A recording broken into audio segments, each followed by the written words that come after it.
Bien, bonjour à tous. Alors aujourd'hui, je vais corriger la première activité sur Scratch que je vous avais donné en AP la semaine dernière. Donc, la manière la plus simple d'aller sur Scratch, c'est de taper ça sur Google par exemple, et ensuite d'aller sur le site de Scratch. Ici, il suffit d'aller sur la partie Créer qui est en haut ici au milieu. Je pense que ça marche aussi sur tablette. Sur téléphone, ça me semble un peu compliqué. Mais en tout cas sur tablette, c'est sûr que ça fonctionne. Je pense même qu'il y a une appli que vous pouvez télécharger. Alors, si vous arrivez dessus et que ce n'est pas en français, vous cliquez ici, vous allez sur français. Et ensuite, on a besoin du tutoriel, donc on le ferme ici. Alors, dans l'activité que je vous ai donné, celle-ci, qui est en fait une activité du brevet, euh, on voit qu'on a besoin du stylo. Alors, avec la nouvelle version de Scratch, celle que vous voyez ici sur la gauche, le stylo n'y est pas par défaut. Je l'avais mis dans les commentaires, mais en fait, pour faire apparaître le stylo, il faut cliquer en bas à gauche ici sur Ajouter une extension et ensuite choisir le stylo. Et là, ça va nous ajouter la partie stylo qui est ici avec tous les blocs qui lui sont attitrés. Donc pour faire ce programme, on commence par le drapeau vert qui se situe dans les événements, puis ensuite dans les mouvements qui sont dans aller à, hop, je colle ici, pensez bien à coller, hein. Donc moins 200, je le fais au clavier. Ensuite on a un s'orienter à 90 qui permet d'être sûr que le bonhomme va bien aller vers la droite.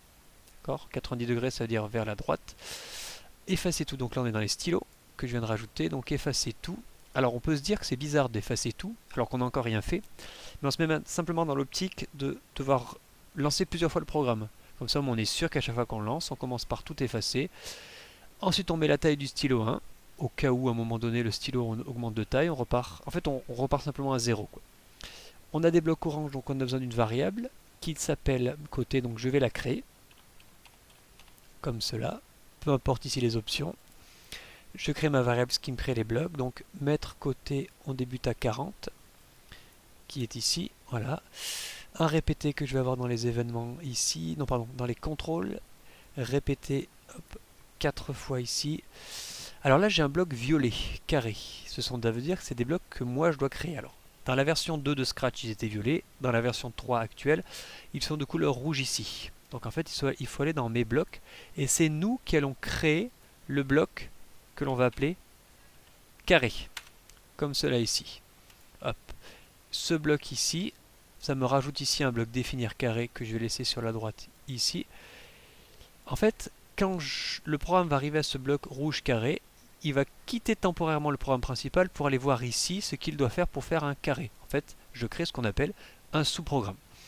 Donc ici j'ai fait carré, ensuite je vais aller dans les mouvements, avancer de côté ici, donc je vais aller dans mes variables, ça va prendre la valeur de côté qui est pour l'instant de 40, et ensuite ajouter à côté, alors là c'est légèrement différent la façon dont c'est présenté, hop, 20, ajouter 20 à côté. Et maintenant je vais définir le carré. On commence par faire le stylo en position d'écriture, sinon tout simplement il ne se passera rien si le bonhomme se déplace avec un stylo tant qu'il n'est pas en position d'écriture. Donc je vais dans stylo en position d'écriture qui est ici, comme ça je m'assure que ça va bien écrire.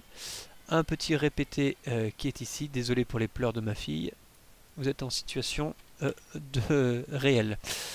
Ensuite ce mouvement, j'espère que vous ne l'entendez pas trop crier, avancer de la valeur de côté, on tourne à gauche, hop, ici de 90 degrés, hop, je colle ici, et enfin je relève le stylo, ce qui va permettre au bonhomme, une fois qu'il a fini un carré, s'il se déplace, de ne plus écrire. Donc mes stylos, relever le stylo. Voilà.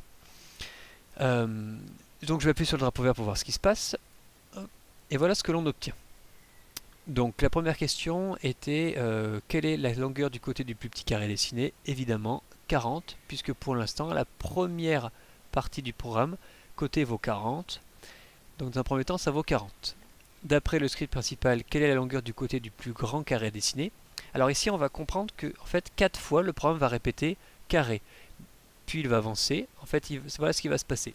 Il fait un carré, puis il avance de carré, hop il arrive ici. Et à ce moment-là, on augmente, on ajoute à la taille du côté 20. Donc pour l'instant, côté valait 40, maintenant il vaut donc 40 plus 20, 60. On fait un autre carré, hop, on avance de 60. 60 plus 20, 80. Un carré de côté 80, on avance de 80. Quatrième itération, le côté vaut maintenant 80, pardon, 40, 60, 80 maintenant vaut 100. Hop, et on fait le dernier carré. Donc le dernier carré a pour côté 100.